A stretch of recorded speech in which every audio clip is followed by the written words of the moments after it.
The following is a special presentation of Tony Kurre Radio. Keep your mission on your mind and your mind on your mission. This is Mission Minded with Michael Coleman.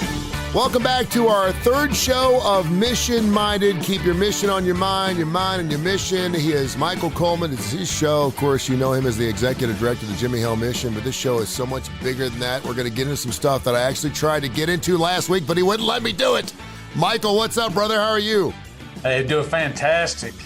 Great to have you on the show again today. And last week we were talking about visions and how we changed our visions and focusing on visions. And then I kind of threw out what's the difference between a vision and a mission statement. I think we've all walked into a business, and particularly if you've been part of a startup business, you get your crew together and you're like, the first thing we're going to do is we're going to write a mission statement. And everyone's like, oh, here we go with the mission statement. When you walk in most successful businesses, even non-for-profits, it's right there on a plaque right by the wall when you walk in the front door, mission statements. Let's start right there. Why is a mission statement so important to any business?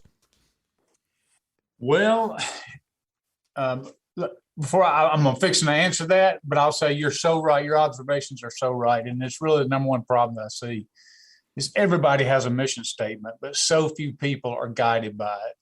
So a mission statement really tells anybody looking at it why you exist and what are the scope of your boundaries. I mean, lots of times somebody may tell you, have you heard of this organization or that? And they say, well, I may have heard of the name, but what do they do? You really don't know. And that's what the mission statement does. And so that's why people have it on their website.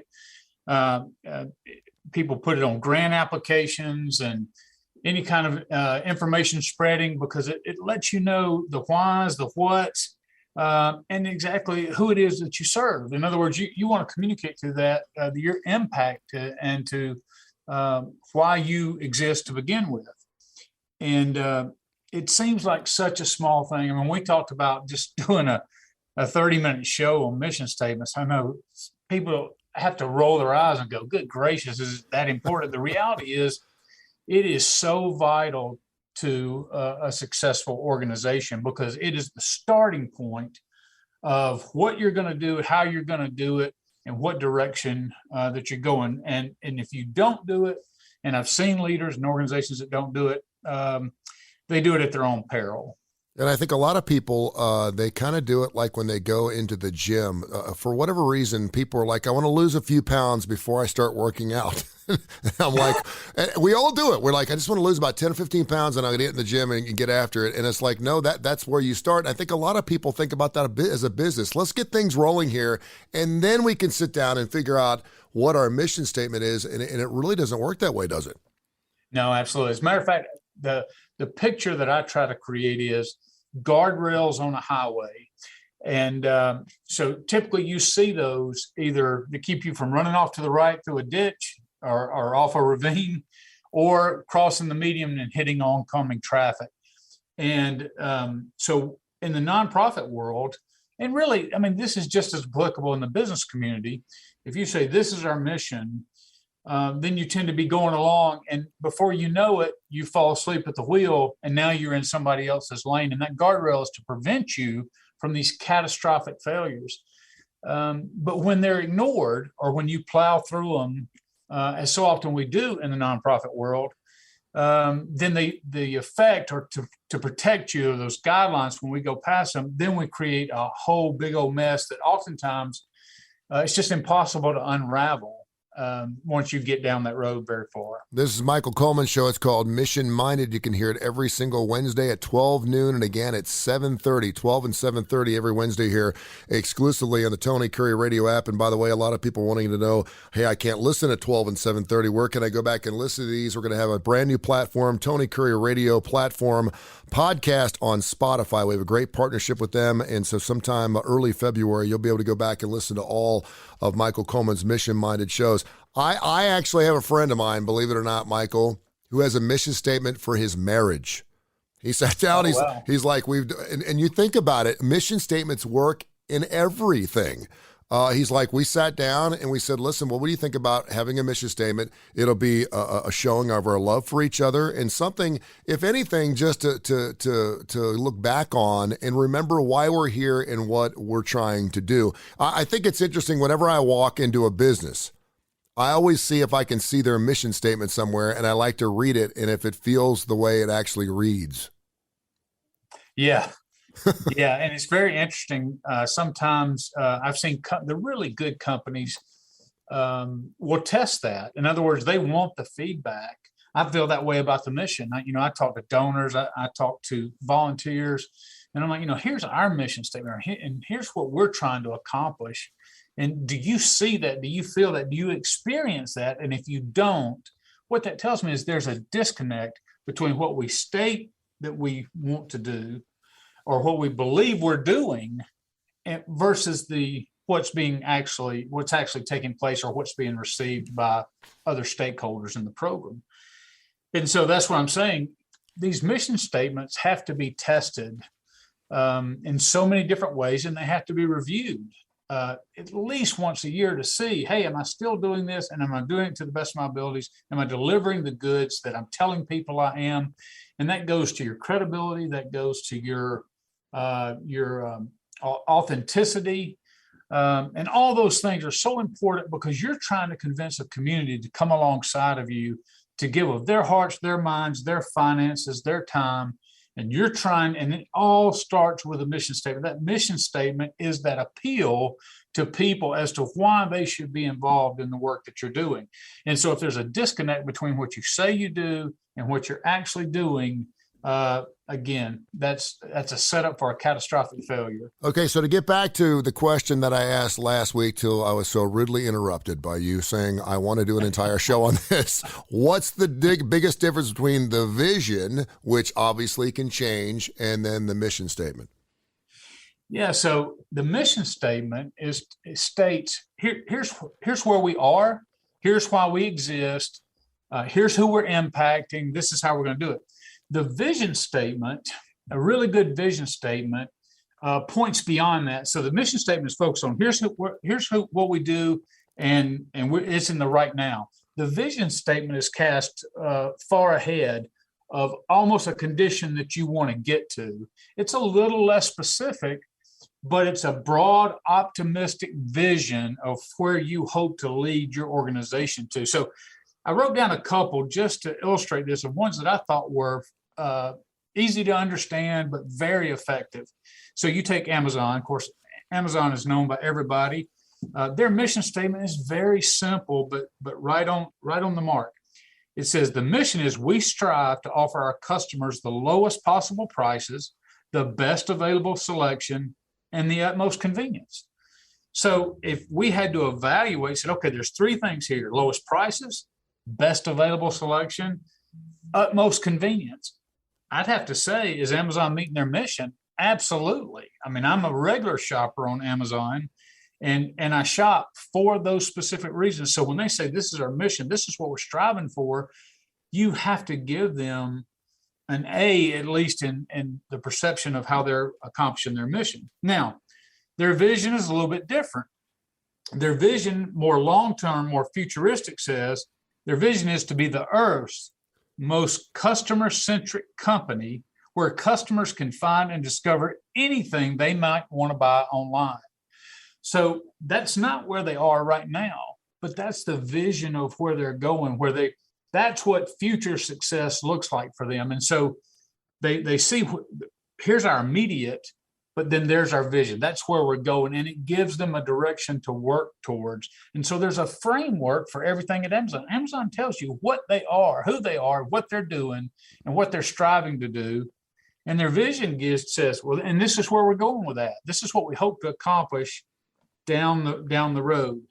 And so what you don't see is this big fluffed up mission statement with a lot of heavy words. It's very clear. It's very easy.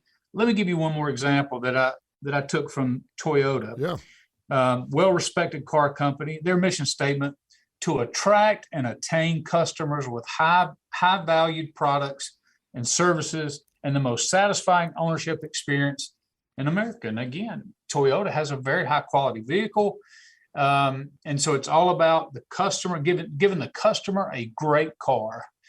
But their vision statement is to be the most successful and respected car company in America. You see, it's different. So they're striving every day to equip us with reliable, comfortable, and of course they make the changes every year, and they're doing that. But where they want to get to is, hey, we want to beat everybody else. We want to be the creme de la creme at the end of this line, where we are the most successful and respected car company in America. So even though what they do is on a daily basis is very well done and well respected, they always are moving forward because they've not yet attained that distant vision. You're listening to Michael Coleman. It's Michael Coleman's Mission Minded Show. We're keeping our mission on our mind and our mind on our mission. I'm Tony Kurre, your co-host here. Of course, you can listen to the show every single Wednesday at 12 and 7:30, and soon on Spotify, you'll be able to go back and archive and listen to all the wonderful shows we've done. This is our third one already. Before I get into this thing called mission creep, which I think is really interesting, it just stuck out at me. I can't wait to talk to you about that. I do want to ask you this, though, because I've seen mission statements that are, I know they're supposed to be a paragraph long. You're not supposed to go multiple paragraphs, I believe. And sometimes they do seem like they over define what you're trying to do. And in these cases, according to Amazon and Toyota, they're pretty simplistic. What is the rule of thumb when it comes to creating your mission statement? You sit down, you write down all these ideas, and you try to put together this mission statement. But what are some of the rules on how to do that? I have helped several organizations write their mission statements or work on their mission statement, edit their mission statements, because the bottom line is if you don't have a very clear and concise and very easy to understand mission statement, not only are you not going to attract the outside world to what you do, but you're not even going to have support from your staff. Your staff has to be able to recite this. I'm not talking about verbatim, but the heart of it. To anybody at anywhere. So they have to understand why they're coming to work to do what they're doing.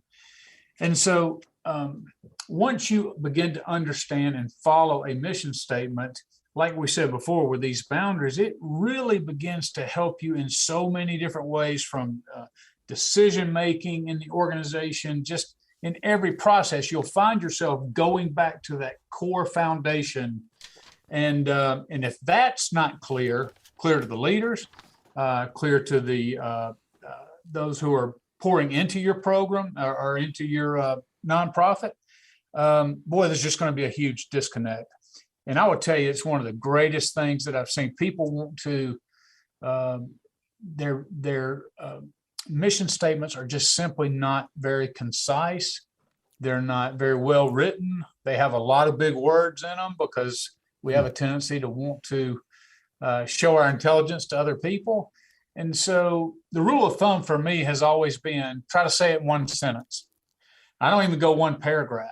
I said, you need to be able to communicate, because that goes back to the whole 30-second elevator speech where you get on floor 1, you're going to floor 10, and somebody says, well, tell me what you do.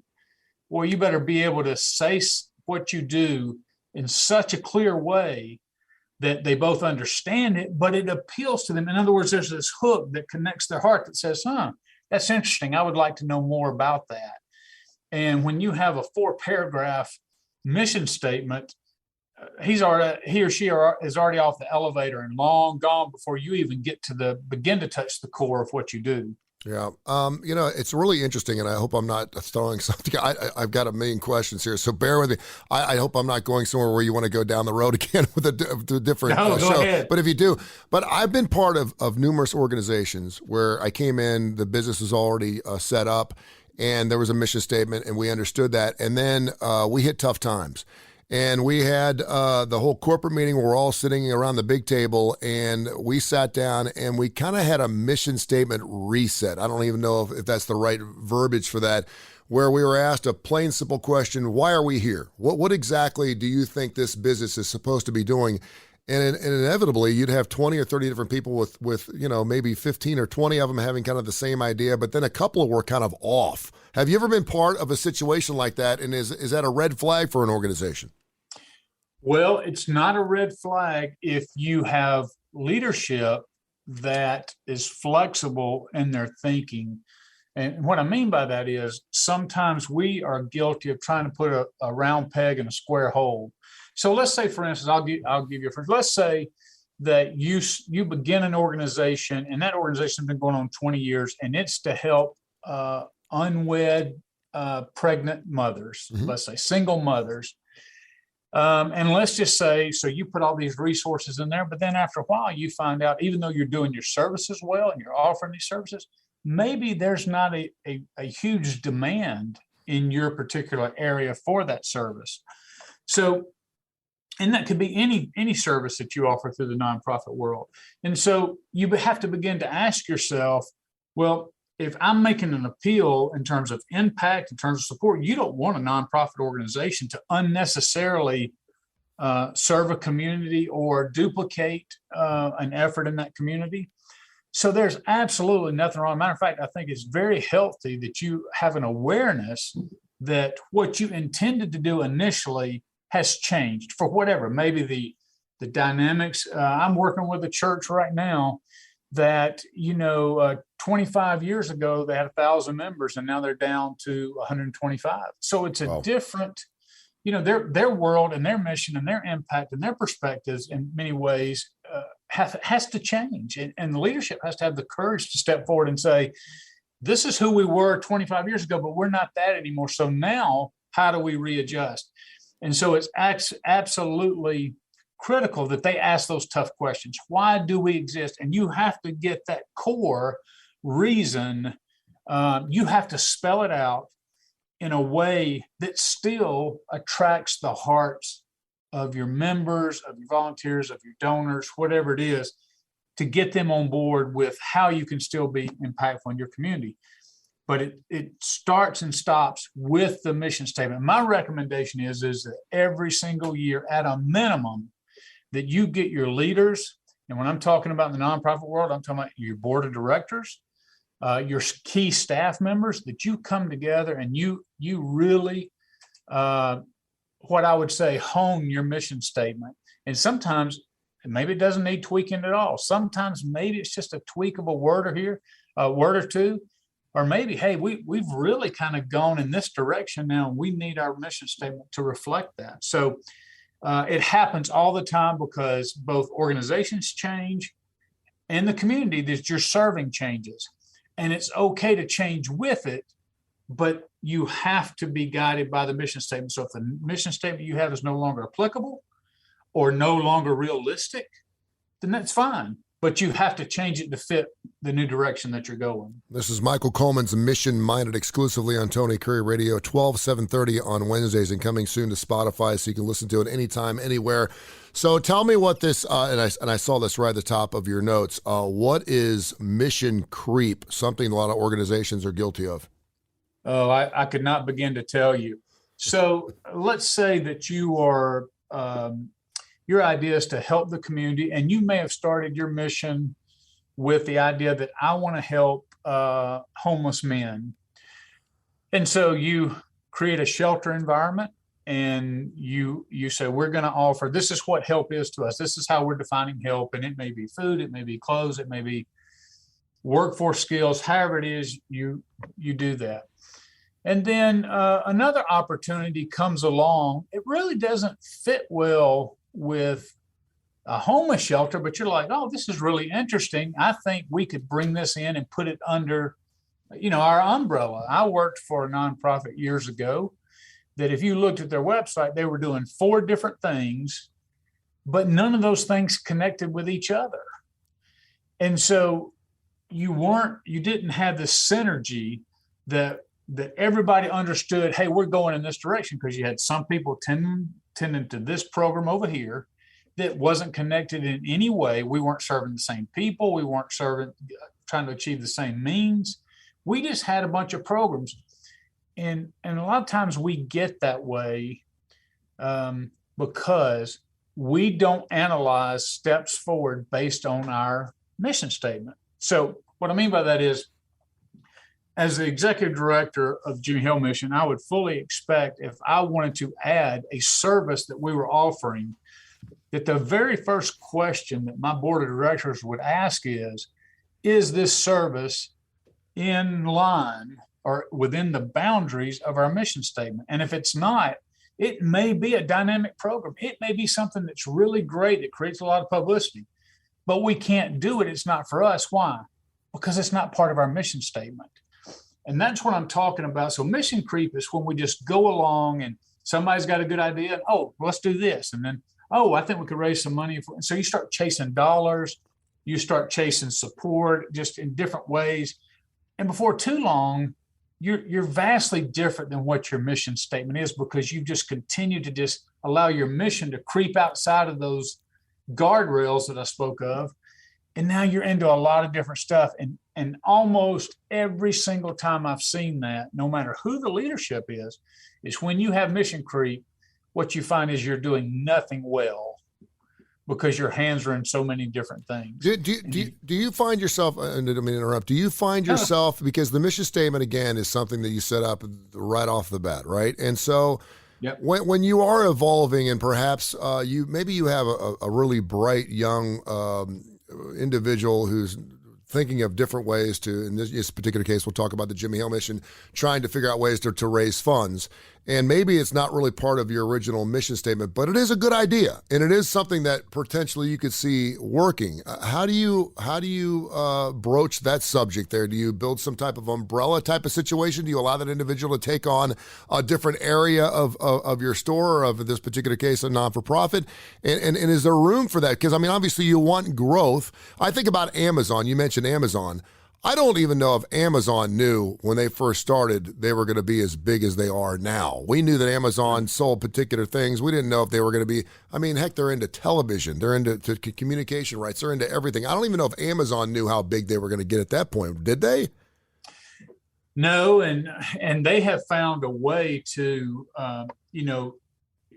we think of Amazon primarily as packaging. For many, many years, I remember when they came out with this mail thing, the Amazon Prime, and you get these mail deliveries, and I was ordering books all the time. And so I thought, wow, this is a great deal. I can get it in 2 days. But they weren't necessarily deviating from what their mission statement was, because they're still giving us the most selection, the most convenience, and the most prices. What they didn't state in the mission statement is that they were limiting themselves to X, Y, or Z. So now they have Prime Video, and they have Prime everything. In the nonprofit world, when obviously you don't have the Jeff Bezos and the $1 billion capacity, decisions are much more critical as to how you move forward, because you can't afford a lot of inefficiency, a lot of lack of direction, and a lot of wondering. But when I see people, if I see a good idea, so I would just tell you from my personal approach, if this were me, if I saw something that was like, you know what, this could help the mission, but it really doesn't fit within the mission, then what I've got to do is I've either got to figure out how it does fit, where I can explain it authentically and truthfully to both my board and to those who would support the mission, or I would have to look at what would it take if I really am sold that this is good for the Jimmie Hale Mission or my particular organization. Then what I have to do is look at going back and rewriting my mission statement in a way that would include this. In other words, that it's brought in, and it could be a separate, hey, it may mean, hey, maybe we need to set up a second organization or an LLC underneath a nonprofit. There's all sorts of legal maneuvering that can be done. So, but those are all the things that the critical thinking and that needs to go on. And you need to have good board members who are providing that oversight that always starts with this. I would expect my board to challenge me and say, you want to do this? Very first question, does it fit within our mission statement to do it? And if it doesn't, it may be a great idea, but it's not for us. See, and I think this is really interesting too, because, and I'm glad you sent these notes. And I was thinking this question too, because a lot of people think, can I change my mission statement? Because I think a lot of people think, no, that's our mission statement. We must stick with that. You must evolve. You must adapt to what's happening around. And certainly we've seen that through COVID and the pandemic over the last 2.5 years, that sometimes you do need to change things. And that's okay. You even mentioned you need to look at your mission statement at least once a year, right? Oh, absolutely. And let me tell you, So, and there's more to it than just looking at it, because I know we get busy and we're like, okay, I put it on my calendar. I need to review my mission statement. I look at my mission statement, 5 minutes. Oh yeah, we're basically doing the same thing. When I say look at the mission statement, that's not what I'm talking about. I'm talking about actually putting it under the scrutiny of every stakeholder you have. So you say, all right, this is our mission statement. Now, I want you staff members who are on the ground every single day doing this, I want you to critique this. I want you to red ink it if you say, well, we say we're doing this, but we're not doing this. Or we say that we're moving in this direction, but we're not moving in this direction. And here's why. So they become stakeholders in what you're doing. They're not just employees. They're helping you shape, and they bring a realization that oftentimes a leader of an organization can't see. Now, if you're a small nonprofit, you have a 1, 2, 3, 4 person staff, that's fine. But when you get up to 50 to 100, and you have, like us, we have 3 different locations of where we're operating, there may be things that I can't see at my level. And so I'm not going to make the decision in a vacuum. Are we doing our mission statement? I'm going to put it out there and allow the employees to help me understand and evaluate. But not even just that. I reach out to volunteers. I reach out to donors. I'm like, what are your thoughts? Give me true feedback. Look at our mission statement. Tell me what your perception is and perspective is. And so I don't want to, because I can convince myself that, yes, we're doing what we should be doing, and then move on. It's too important. The mission statement that you're rooted in has to be refined and scrutinized if you want to continue to produce a good product and do it in a forthright way where you have complete transparency with your stakeholders. So Michael Coleman joins us here on Mission Minded, just a few more minutes. And of course, we do this every show at noon and 7:30 on Wednesdays here on Tony Curry Radio, soon on Spotify and the Tony Curry Radio platform of podcast. You're right. Nothing drives external support more than connecting what you're doing with the hearts of those inside and outside your organization. I have had lunch enough with you. I've done enough shows with you to know how important your organization, the people that work for you are.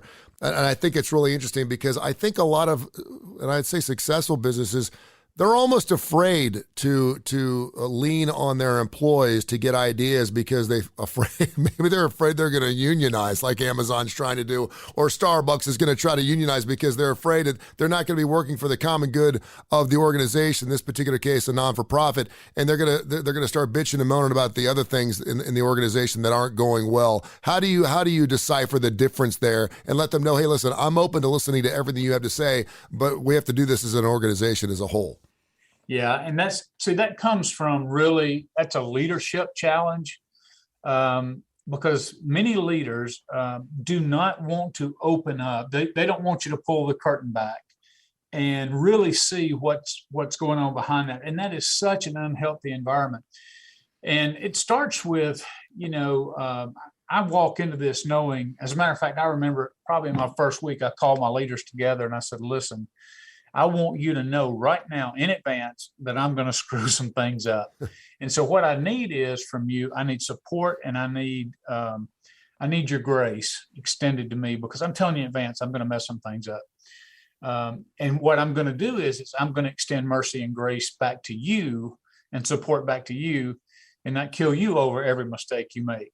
But I also have a complete open door where anybody in this organization that sees me doing something that is inconsistent with the values of our organization, or inconsistent with our mission, or doing something, they have permission to come in, because my goal is not elevating myself. My goal is elevating the organization. And that can only happen when you have complete transparency. And does it feel good when an employee comes in and goes, Michael, you said something the other day that I thought was really inconsistent with the culture that you're trying to establish? No, that does not feel good, but it is healthy. It's what I need to hear. And I have to have the courage to expose myself to that kind of criticism. Now, when you do that and you operate in that kind of environment, then it doesn't bother you so bad to say, hey, all employees, here's our mission statement. You know what you're doing. Tell me, does it match? And they come back, if they red ink it, or they say, hey, we're saying we're doing this, but we're not. Well, me as a leader, that's what I'm getting paid for. That's what the board's expectation is that I'm going to take that and I'm going to go back and say, wow, I need to really delve into this and make sure that what we say we're doing is what we're actually doing on the ground, that we're having the impact that we say we are. Let me just say this, you mentioned about the importance so much about an emotional connection. So I have a couple just, I think, one sentence mission statements that kind of bring that emotional hook. So charity water, there's so many organizations I've supported and I'm connected with that do clean, safe drinking water overseas. But this says charity water is bringing clean and safe drinking water to people in developing countries. So instantly when you say that, you think about all the pictures that we've seen of just the vast poverty in underdeveloped African nations, kids with bloated stomach. I mean, all that comes up and it makes your heart hurt. And you're like, wow, if I support them, kids are going to get fresh water. They're not going to have to walk 3 miles to a dirty river. If I support this organization, I'm going to change the lives of some of those people. And so just that one sentence, it brings such clarity. This is what charity water does. It brings clean and safe drinking water to people in developing countries. That's something that emotionally connected me right away because I can visualize the good that it's doing. Another one is the American College of Pediatricians. So you think, oh, that's an academic organization, but what they're about is they enable all children to reach their optimal physical and emotional health and well-being.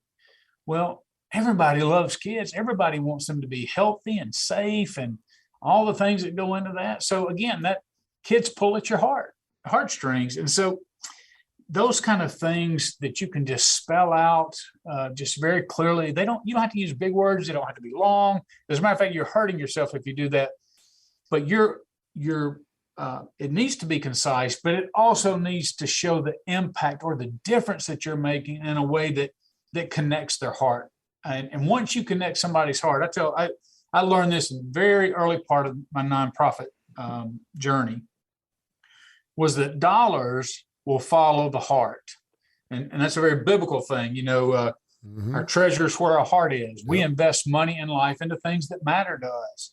To me, the challenge of the nonprofit world is to make it matter or to show why it matters. And then once somebody's heart connects and they believe in you and they trust you, the dollars will follow. Yeah. And it's just same time after time after time.